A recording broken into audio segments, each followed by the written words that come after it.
नमस्कार, जय श्री कृष्णा। एवरीडे गीता के 44वें अंक में आपका स्वागत करने के साथ साथ जो आनंद है और जिस आनंद के साथ हम कंप्लीट हार्मनी की बात श्री कृष्ण और अर्जुन जी के संवाद में से लेकर आज आनंद को बढ़ाने वाले हैं अपने जीवन में, उस तरफ बढ़ते बढ़ते ये भी फिर से याद कर लें कि प्रसंग है कुरुक्षेत्र के मैदान का और धनुर्धर अर्जुन पहले अध्याय में अपना विषाद व्यक्त कर चुके हैं और ये कह चुके हैं कि भाई मुझे तो युद्ध करना नहीं है, और उसके कारण भी बताए हैं। अब जब द्वंद्व से जूझ रहे अर्जुन को संबोधित हैं श्री कृष्ण, तो दूसरा सांख्य योग का जो अध्याय है उसके 45वें श्लोक में श्री कृष्ण उन्हें कहते हैं, त्रैगुण्य विषया वेदा निस्त्रय गुण्यो भवार्जुन निर्द्वंद्वो नित्य सत्वस्थो निर्योग क्षेम आत्मवान। तो इस श्लोक का थोड़ा जैसे हम कोई रसीला फल होता है ना, उसका रस निचोड़ते हैं, ऐसा रस निचोड़ने का प्रयत्न श्रद्धा के साथ में और प्रार्थना के साथ में करते हैं। पहले इसका जिस तरह से अनुवाद श्री मद्भगवत गीता की गीता प्रेस की पुस्तक में दिया है उसको ले लेते हैं। हे अर्जुन, वेद उपयुक्त प्रकार के तीनों गुण कार्य रूप समस्त भोगों और उनके साधकों का प्रतिपादन करने वाले हैं, इसलिए तू उन भोगों और उनके साधनों में आसक्तिहीन, हर्ष शोक आदि द्वंद्वों से रहित, नित्य वस्तु परमात्मा में स्थित, योग क्षेम को न चाहने वाला और स्वाधीन अंतःकरण वाला हो। तो जैसे हमने संस्कृत में पढ़ा होता है उसी प्रकार से जो अनुवाद में ये जो शब्द आते हैं उसको लेकर ऐसा लगता है बात पकड़ी तो है लेकिन पकड़ में आई नहीं है, तो पकड़ने की कोशिश थोड़ी और करते हैं एक एक शब्द को लेके। तो पहले त्रैगुण्य जो है शब्द उसकी तरफ चलते हैं, 3 गुणों वाला। अब 3 गुणों वाले जो विषय के बारे में वेद जो शब्द है उसकी व्युत्पत्ति हुई है जानने के साथ जुड़ा हुआ है, यानी वेद ज्ञान है और वेद का मतलब जानने से भी होता है। तो जो कुछ विषयों का ज्ञान हमारे पास उपलब्ध होता है वो तीनों गुणों को लेकर है। और ये 3 गुण कौन से हम जानते हैं, एक तो है सतोगुण, रजोगुण और तमोगुण। तो इस तरह से जो 3 स्थितियां हैं, सृष्टि स्थिति लय की, उसका भी उल्लेख आता है और 3 को लेकर बहुत सारी अन्य बातें भी हैं, ज्ञान शक्ति, इच्छा शक्ति, क्रिया शक्ति भी। पर अभी हम गुणों की बात करते हैं। तो तमोगुण, रजोगुण और सतोगुण, हमें से कई लोग इसको अपने अपने तौर पर जानते हैं। सरल ढंग से देखा जाए तो तमोगुण वो जो अंधकार में रखता है, जो प्रमाद बढ़ाता है, और रजोगुण वो है जो क्रियाशील कर देता है, जिसमें एक अहंकार को लेकर, अपने को स्थापित करने की कामना को लेकर कर्म किया जाता है। और सतोगुण जो है वो शांत भाव से है, आलोक, ज्ञान और समन्वय और साथ ही साथ श्रद्धा, ईश्वर भक्ति, ये सारी बातें सत्वगुण के साथ जुड़ी हैं। लेकिन कह क्या रहे हैं, त्रैगुण्य विषया वेदा निस्त्रय गुण्यो भवार्जुन। तो इसका एक अर्थ अगर हम वेद का ज्ञान से लें कि तीनों गुणों का जो ज्ञान है, निस्त्रय गुण्य भवार्जुन, मतलब उसके भी परे जाना है। किसको? अर्जुन को। अर्जुन उनके शिष्य रूप में उनके सामने आने वाले हैं, आए हुए हैं, सखा हैं, उनको ये कह रहे हैं कि इन गुणों से परे जा। क्यों? क्योंकि ये गुण बांधने वाले हैं और बात कर रहे हैं वो परम स्वतंत्रता की। तो परम स्वतंत्रता की बात को लेते हुए जब संदर्भ ऐसा आता है कि निर्द्वंद्वो नित्य सत्वस्थो निर्योग क्षेम आत्मवान, तो जो कंप्लीट हार्मनी की बात है उसके लिए ये संबंध रखता है निर्द्वंद्व होना बहुत अधिक। क्योंकि जब तक हमारे भीतर खिंचाव रहता है, ऐसा करूं या वैसा ना करूं, ऐसा करने से ये हो जाएगा, वैसा करने से वो हो जाएगा, तथा इस प्रकार का जो चिंतन है जो कि हम अपने आप को बांधता हुआ सा महसूस करते हैं। और जो 3 गुणों की बात है उसी प्रकार से 3 अवस्थाओं की बात भी आती है शास्त्रों में, जागृत, स्वप्न, सुषुप्ति। और वेदांत इनसे परे की तुरीय अवस्था के बारे में भी हमें बताते हैं। तो अगर आप ओंकार के मूल में जाते हैं, तो भी जो ओम का नाद है, वो तुरीय अवस्था तक ले जाता है शुद्ध मन वाले को, शुद्ध वाणी वाले को।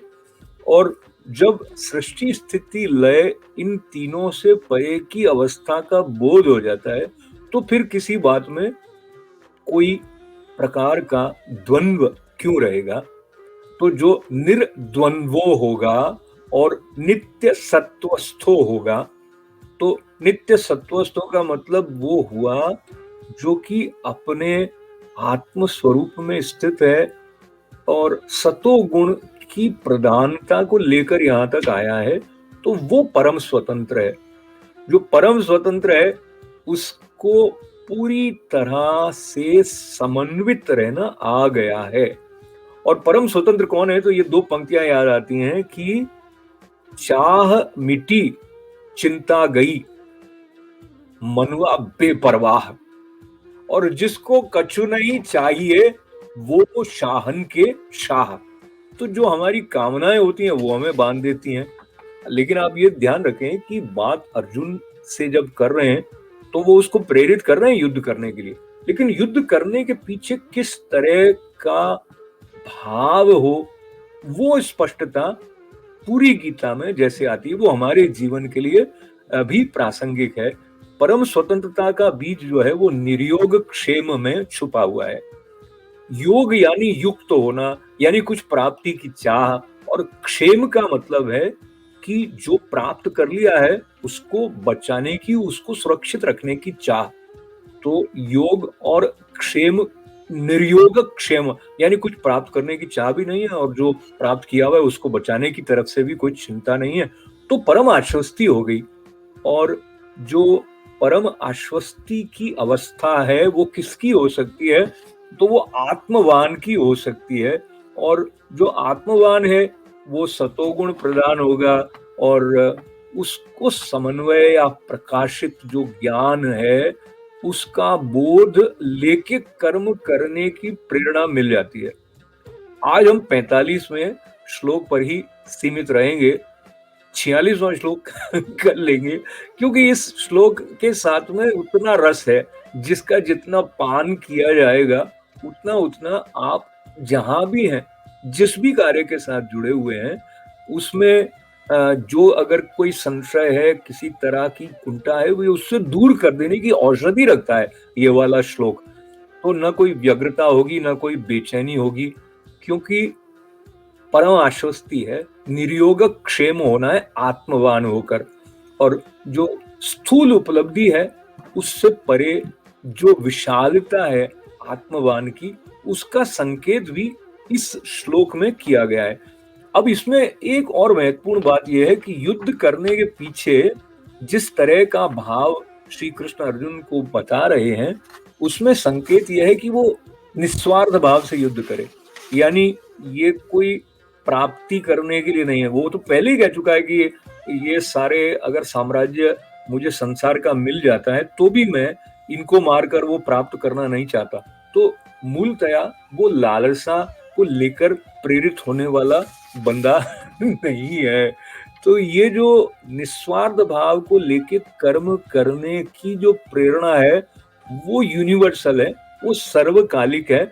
और ये उसके लिए संभव है जिसने मन, बुद्धि और इंद्रियों को वश में कर लिया हो, तभी वो आत्मवान होगा। तो कर्म करना है, पर अपनी परिपूर्णता में स्थित होकर कर्म करना है। और एक्ट विद डिग्निटी, स्वामी श्री ईश्वरानंद गिरी जी महाराज कहते थे। और डिग्निटी वाली जो बात है वो डिवाइन एसोसिएशन के साथ जुड़ी हुई है और डिविनिटी के साथ एक में एक होने वाली बात है। तो एक बार फिर से इस श्लोक का उच्चारण एक एक शब्द का आनंद के साथ किया जाए। त्रैगुण्य विषया, तो तीनों गुण जो विषय के हैं, त्रैगुण्य विषय वेदा, अगर वेदों के संदर्भ को लें या जानने के संदर्भ को लें, तो निस्त्रय गुण्य भवार्जन, उनके परे जाना है और निर्द्वंद्व, द्वंद्व रहित होना है। कोई संशय नहीं है, स्पष्टता है, एकदम प्रखर स्पष्टता से आगे बढ़ने की दृष्टि नित्य सत्व में स्थित होकर, और न तो किसी प्राप्ति की चाह को लेकर कर्म करना है, न किसी प्राप्त किए हुए को सुरक्षित रखने की चिंता को लेकर करना है। कर्म कैसे करना है? आत्मवान होकर करना है। तो आत्मवान होने का ये जो पाठ है, वो श्रीमद् भगवद गीता के चरणों में बैठकर हम पढ़ते रहें। और 45वें श्लोक पर आज इस चर्चा के बाद में एक मस्ती के साथ जब हम विराम की तरफ बढ़ रहे हैं, तो बहुत सारी मंगल कामनाएं आप तक, और श्री कृष्ण की कृपा हम पर यूं ही बरसती रहे, और हम पूरी श्रद्धा से ये जो अमृत वाणी है, द्वैत अमृत बरसाने वाली श्रीमद् भगवद गीता है, इसका रसपान करें मिलजुल कर। ठीक है ना? जय श्री कृष्णा।